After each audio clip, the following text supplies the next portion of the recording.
అన్నీ చూసారు జరిగినటువంటి సంఘటన. ఒకటి అల్వాల్లో బోనాల చెక్కు విషయంలో కానీ, ఆ తర్వాత మల్కాజిగిరి బస్టాండు నడి రోడ్డు మీద జరిగినటువంటి తతంగం కానీ మీరందరూ చూడడం జరిగింది. ఈరోజు బడుగు బలహీన వర్గాలు, ప్రత్యేకించి మా బీసీ బిడ్డల మీద జరిగినటువంటి దాడికి వారిని పరామర్శించాలనేటువంటి ఉద్దేశంతో ఫస్ట్ చిన్న యాదవ్ గారి దగ్గరికి, అదేవిధంగా జగదీష్ గౌడ్ గారి దగ్గరికి, మండలి రాధాకృష్ణ యాదవ్ దగ్గరికి, వెంకయ్య గారి దగ్గరికి, అదేవిధంగా రాము యాదవ్ గారి దగ్గరికి రావడం జరిగింది. నేను ఈ రాష్ట్ర ముఖ్యమంత్రి గారిని ప్రశ్నిస్తున్నా. అంటే ప్రభుత్వాలంటే, ప్రజాస్వామ్యం అంటే ఇదేనా? అంటే నడి రోడ్డు మీద ఎవరు పడితే వాళ్ళు కొట్లాడుకోండి, కొట్టుకోండి. మా పార్టీ వాళ్ళైతే మేము పూర్తి స్వేచ్ఛ ఇస్తాము అని చెప్తుండ్రా? మీరు సమాజానికి చెప్పవలసినటువంటి అవసరం ఉన్నది. ఎందుకంటే ఈ రోడ్డు బస్టాండ్ మీద ఏం జరిగింది?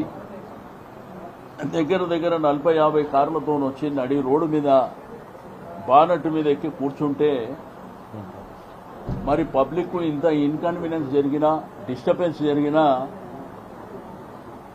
పట్టించుకునే పరిస్థితి లేదు. దెబ్బలు తిన్న మా వాళ్ళ మీద మళ్ళా ఉల్టా కేసులు పెట్టారు. కొంతమందిది ఎస్సీ ఎస్టీ యాక్ట్ కానివ్వండి, పబ్లిక్ న్యూసెన్స్ అని రెండోది. నిన్న రాత్రి కూడా ఏదో ఫ్లెక్సీలు చింపారని చెప్పి నిన్న కేసులు పెట్టారు. నేను పోలీస్ వ్యవస్థకు, రాష్ట్ర డీజీపీ గారిని కూడా అడుగుతున్నా, ఈ రాష్ట్రంలో లా అండ్ ఆర్డర్ ఎక్కడ పోయింది? శాంతి భద్రతలు ఏమన్నా కాపాడుతున్నారా? ఇంత పెద్ద ఎత్తున జరిగే మాంకాళి బోనాల ఉత్సవాలలో మల్కాజిగిరి ప్రాంత ప్రజలు భయపట్టుకుంటా పండుగలు చేసుకోవాల్సినటువంటి అవసరం ఉన్నదా అని నేను ఈ ప్రభుత్వాన్ని డిమాండ్ చేస్తున్నా. ఈరోజు ప్రభుత్వాలు అనేది శాశ్వతం కాదు. ప్రభుత్వాలు వస్తుంటాయి, పోతుంటాయి. కానీ వ్యవస్థలు ఏవైతే ఉన్నాయో వాళ్ళు వ్యవస్థలను కాపాడవలసిన వాళ్ళు అది దారిన వదిలేసి రాము యాదవ్ని చంపడానికే ప్రయత్నం చేసినటువంటి సంఘటన పాత్రికేయుల సమక్షంలో జరిగింది. ఆ తర్వాత పోలీస్ స్టేషన్కు వందల మంది కాంగ్రెస్ పార్టీ నాయకులు పోలీస్ స్టేషన్ కూర్చుందనుకుంటా పోలీస్ స్టేషన్లకు లోపలిపోయినా వాళ్ళని ఏమనే పరిస్థితిలో లేదు. అంటే ఈ రౌడీయిజం, గుండాయిజం అనేది ఈ రాష్ట్రానికి మంచిదా? ఒక్కసారి ఈ ప్రభుత్వం, ముఖ్యమంత్రి గారు ఆలోచించుకోవాల్సినటువంటి అవసరం ఉన్నది. మేమందరం బీసీ నాయకులము, మేమందరం ఇక్కడికి వచ్చింది ఇక మీదట ఈ రాష్ట్రంలో ఏ బీసీ నాయకుడి మీద ఎటువంటి దాడులు, అగత్యాలు జరిగినా కానీ మేమందరం అక్కడ ఉంటాం, మీరందరూ ధైర్యంగా ఉండాలని చెప్పి నేను ఈ సందర్భంగా తెలియజేస్తా ఉన్నాను. ఇదేమి పద్ధతి? అసలు ఈ ఒక శాంతియుతమైనటువంటి వాతావరణంలో ఉండే మల్కాజిగిరిలో ఈ దౌర్జన్యకాండ, వ్యక్తులని టార్గెట్ చేస్తూ, మనుషులను టార్గెట్ చేస్తూ, రాజకీయాలలో గెలుపు ఓటమి అనేది సర్వసాధారణం. ఇప్పుడు మరి రాజశేఖర్ గారు గెలిచారు, ప్రజలు అభిమానించారు, ఆదరించారు. కార్యకర్తల అండదండలు, బలము, మా కార్పొరేటర్ల బలం, ప్రజలు కూడా ఆదరించారు, గెలిచాడు. ఆయన ప్రజల మధ్యన ఉండి ఆయన కార్యక్రమాలు చేసుకుంటూ ముందుకెళ్తూ, మా కార్పొరేటర్లు కూడా అదే పద్ధతిలో పనిచేసుకుంటూ పోతున్నారు. అసలు బోనాల చెక్కుల పంపిణీ అనేది ఈ భారతదేశ చరిత్రలో ప్రవేశపెట్టింది కేసీఆర్ గారు. పండుగల పూట బోనాలు చేసుకున్నటువంటి వాళ్ళు బ్రహ్మాండంగా చేసుకోండి, చందాలు వసూలు చేయకండి, ప్రజల దగ్గరికి, ఆఫీస్ షాపుల దగ్గరికి పోయి వసూలు చేయకండి, ప్రభుత్వమే మీకు ఆర్థిక సాయం చేస్తుందని ప్రవేశపెట్టినాం మేము. మీరు కొనసాగిస్తున్నారు, సంతోషం. కానీ ఇదేంది, మమ్మల్ని ప్రజలు ఓటేసి ఎందుకు గెలిపించారు అంటే ప్రోటోకాల్ అక్కర్లేదా? అంటే ముఖ్యమంత్రి గారు కూర్చొని ఉంటే మేము పోయి నువ్వు ఆ సీటు మీద పక్కన జరిగిపో మేము కూర్చుంటామంటే బాగుంటుందా? ఎవరికైనా ప్రోటోకాల్ అనేది ఒక గౌరవప్రదమైనటువంటిది. మా ఎమ్మెల్యే గారు మా కార్పొరేటర్లు అక్కడ పోయే వరకే వేరే వాళ్ళు అక్కడ కూర్చోడు. అక్కడ వచ్చినటువంటి ప్రభుత్వ విప్పు బీర్ల ఐలయ్య గారు కూడా చెప్పింది ఎమ్మెల్యే గారికి కార్పొరేటర్లకు ఆ ప్లేస్ ఇవ్వండి అని చెప్పిండు వాళ్ళందరి ముంగట్నే. అయినా ఇవ్వకుండా మేము ఓడిపోయినామని వీళ్ళ మీద దౌర్జన్యం చేసి చంపేటువంటి ప్రయత్నం జరుగుతుందంటే ఎవరు ఊరుకునే సమస్య ఉండదు. కొట్లాడుకునుడు, కొట్లాటనే పరిష్కారం అంటే టీఆర్ఎస్ పార్టీ ఎప్పుడైనా బీఆర్ఎస్ పార్టీ సిద్ధంగా ఉంటుంది.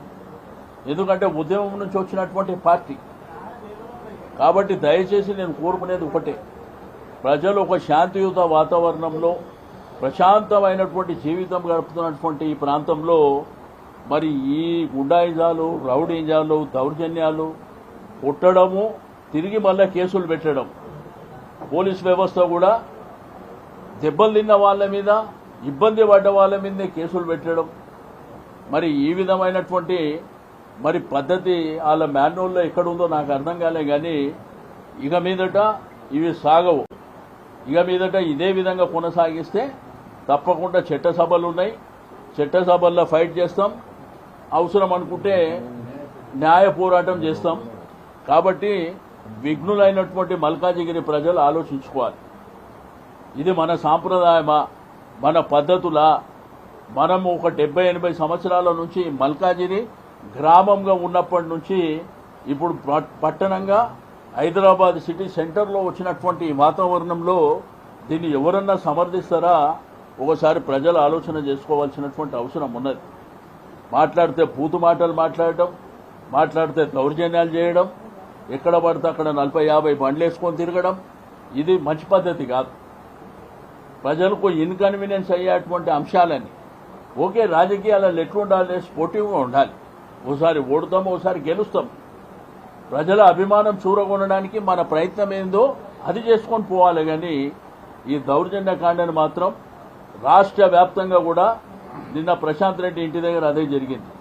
సికింద్రాబాద్ అసెంబ్లీ నియోజకవర్గంలో బోనాల చెక్కులప్పుడు అక్కడ అదే గొడవ సృష్టించారు, కుక్కడపల్లిలో అదే గొడవ సృష్టించారు. ఇదేమైపోయింది, మితిమీరిపోయి. ఈ మితిమీరిపోయినటువంటిది ముఖ్యమంత్రి గారు ఆలోచన చేసుకోవాలి. మీరు వేదికల మీద మీరు మాట్లాడే భాషనే అందరూ నేర్చుకొని అదే భాష మాట్లాడుతున్నారు. ఇది రాష్ట్రానికి మంచిదా కాదా?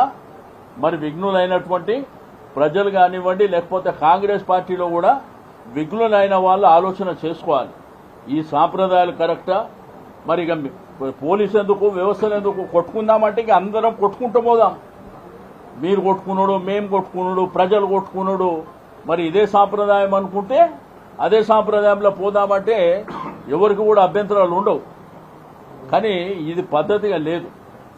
దౌర్జన్యంగా వాళ్ళని కొట్టడం ఏంది, చెక్కులు ఇస్తామని పిలవడం ఏంది, అక్కడ ప్రోటోకాల్ పాటించకపోవడం ఏంది? మరి ఈ విధంగా దౌర్జన్యం. ఇప్పుడు రాజశేఖర్ గారు ఎమ్మెల్యే గెలిచిర్రు, సరే మీ ప్రభుత్వం వచ్చిండొచ్చు అంటే ఆయన ప్రోటోకాల్ ఉండదా? మా కార్పొరేటర్లు ఉన్నారు, ప్రోటోకాల్ ఉండదా? ఇప్పుడు మా కార్యకర్తలు, మా నాయకులు, మా మాజీ కార్పొరేటర్లు ఒకే వేదిక మీద ఎక్కద్దంటే ఎక్కరు. అది ప్రోటోకాల్ కాదు. కాబట్టి అది పాటించవలసినటువంటి అవసరం ఉన్నది. ఏదైనా కానీ ఇక మాకు అధికారం శాశ్వతం, మేము ఏదైనా చేయగలుగుతాం అనుకుంటే ఇక మీ కర్మ, మిమ్మల్ని ఎవరు కాపాడలేరు. తప్పకుండా భవిష్యత్తులో ప్రజలు అన్నీ నిర్ణయిస్తారు. కాబట్టి ఈరోజు మా టీం అంతా అందరి దగ్గరికి వెళ్ళినాం, పరామర్శించినాం, వాళ్ళకి ధైర్యం చెప్పినాం. మేము ప్రజలకు కూడా ధైర్యం చెప్తున్నాం, మీరు పండుగలు ప్రశాంతంగా జరుపుకోండి. ఇవన్నీ జరుగుతూనే ఉంటాయి, రాజకీయాలలో ఇవన్నీ నడుస్తున్నాయి. కానీ కొత్త సాంప్రదాయం వచ్చింది తెలంగాణ. ఏడబడతాడ దౌర్జన్యాలు చేయడం, ఇండ్ల మీద కొట్టడం. ఇప్పుడు మొన్న ప్రశాంత్ రెడ్డి ఇంటి మీదకి పోయి దౌర్జన్యం చేయడం. ఎక్కడ పోతున్నాము?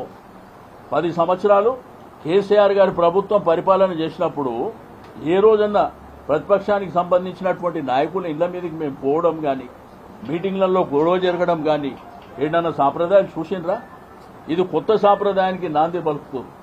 బట్ ఇది ఏమవుతుందంటే అల్టిమేట్గా పక్క రాష్ట్రాలు కానీ భారతదేశం ముంగట మన రాష్ట్రమే అవమానాల పాలవుతుంది.